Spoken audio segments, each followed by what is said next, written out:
The first human trials in Europe of a coronavirus vaccine has begun in Oxford in what is a highly significant moment.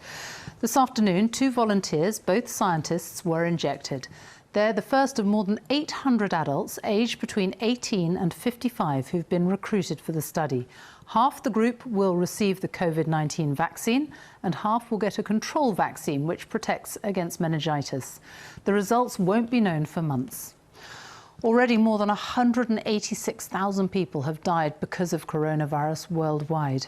In the last 24 hours, 616 more deaths were recorded in hospitals across the UK. It brings the official UK death toll to 18,738, but that does not include deaths in care homes or in the community in England and Northern Ireland. Here's our medical correspondent, Fergus Wash. This could change everything. A vaccine against coronavirus. A way out for all of us. Okay, so I need a scratch. The first volunteer to receive it was Elisa Granato, a microbiologist. She's 32 today. I'm a scientist, so of course I want to try and support science, the scientific process whenever I can. And since I don't study viruses, I felt a bit useless these days, so I felt like this is a very easy way for me to support the cause. Yeah, that's why I'm here and I'm excited. Half those on the trial will get the coronavirus vaccine, half a different jab. The volunteers don't know which one they've received. I'm just basically going to sit here and incubate this thing and hopefully provide some good follow-up data, and then we'll see, and hopefully it works. What would normally take years has been done in 3 months by scientists at Oxford University. Around 80 groups worldwide are developing coronavirus vaccines. A few others in the US and China have also started human trials. There's no guarantee any of them will succeed. Personally, I'm very optimistic it's going to work. Formally, we are testing it in an efficacy study. There's absolutely no suggestion we're going to start using this vaccine in a wider population before we've demonstrated that it actually works and stops getting people infected with coronavirus. So how does the vaccine work? Scientists have taken the genes for the spike protein on the surface of coronavirus and put them into a harmless virus. This forms the vaccine. After it's injected, the vaccine enters cells which start to produce the coronavirus spike protein. This prompts the immune system to produce antibodies and activate killer T cells, which should recognize the coronavirus in future and destroy it, preventing infection. The scientists will only know how effective the vaccine is if lots of volunteers are exposed to coronavirus. Well, at this moment, we're chasing the end of this current epidemic wave. And of course, if we don't catch that, we won't be able to tell whether the vaccine works in the next few months.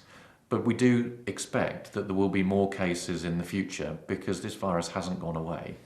Why not simply infect people with coronavirus after they've had the vaccine? Then you'd know. At this moment, it would be very difficult to do that with a disease which potentially has quite a high fatality.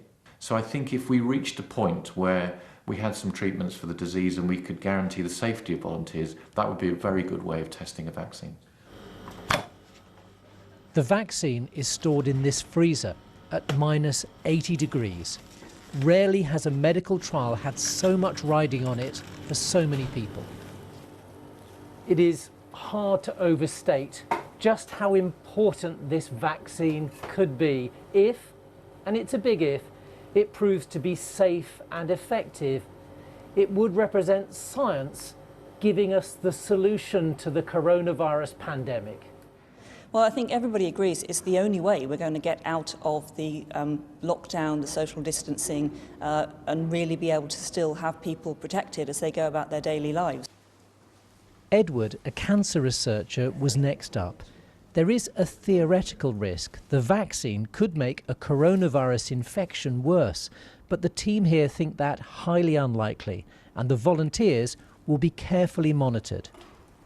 It seems like the right thing to do to ensure that we can combat this disease and get over it a lot faster. Do you have any concerns at all about safety? I think you can never fully exclude any sort of potential risk. But I think you have to, I guess, walk in faith in these things. You have to trust in that the work has been done as best they can, and know that the cause is important.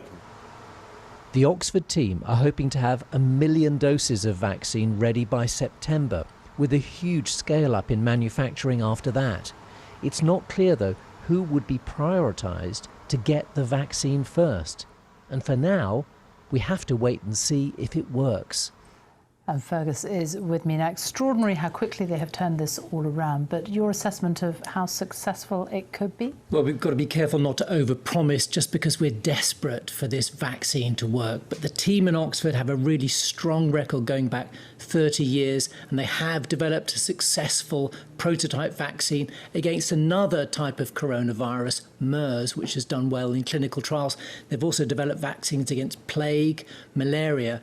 Now, if they don't get early, quick results in the UK, they're considering a trial in Kenya where the epidemic of coronavirus may well be on the rise. Now, this vaccine is known to produce a strong antibody response, but that doesn't necessarily equate to protection. And we're going to need many vaccines. There are dozens in development. So then we'll need billions of doses and expect a huge debate over which countries and which groups of people get the vaccine first. Fergus Walsh, thank you. From tomorrow, up to 10 million key workers and their families will be eligible for a coronavirus test if they develop symptoms. The Health Secretary, Matt Hancock, announced that they would be able to book a test online. More testing centres are being opened, and the Army will be helping with mobile testing facilities across the country. Here's our health editor, Hugh Pym. Home testing for coronavirus. Kits are sent out, people take their own swabs and send them back to be tested. It's part of a new plan for England, along with the expansion of drive-through centres available for essential workers, and then mobile testing facilities going to workplaces.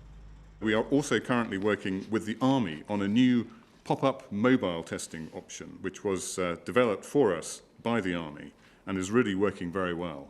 So we're going to have 48 of these pop-up facilities which can travel around the country to where they're needed most, for example, in care homes. Key workers and their families with symptoms will also be able to book tests online, but a government target for testing still looks challenging. The number of tests on hospital patients and key workers has not moved up much in the last couple of weeks. It's now about 23,000 a day, but ministers have set a target of 100,000 by the end of this month, just a week away. 3 so-called mega labs, staffed partly by volunteers, have been set up to handle the big expansion in virus testing, including this one in Glasgow, which opened this week. It hopes soon to be doing thousands of tests each day. At the moment, there are a large number of manual processes that we're doing. We're going to bring in automation and further scale up our capacity to meet what will be inevitably significant demand. But a survey of one group of doctors found that nearly 40% of respondents said they were struggling to get access to testing.